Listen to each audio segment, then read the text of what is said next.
mungkin banyak orang yang nggak tahu bahwa anak-anak pengusaha-pengusaha terkenal yang namanya muncul di berita, itu anaknya udah pada masuk ke kripto semua. Cuma memang duitnya belum sebanyak bapaknya. Oke. Jadi gua melihat dalam the next 5-10 years, makanya gua pernah bikin konten ini namanya The Great Wealth Transfer ya.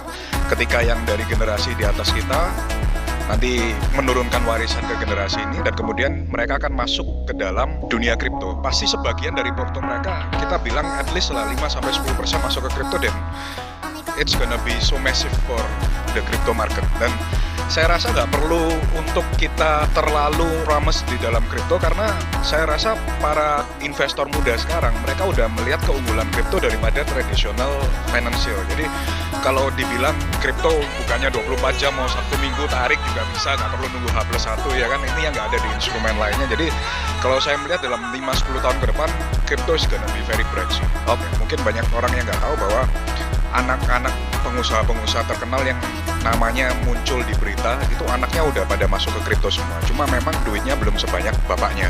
Oke. Jadi gua melihat dalam the next 5-10 years, makanya gua pernah bikin konten ini namanya The Great Wealth Transfer ya.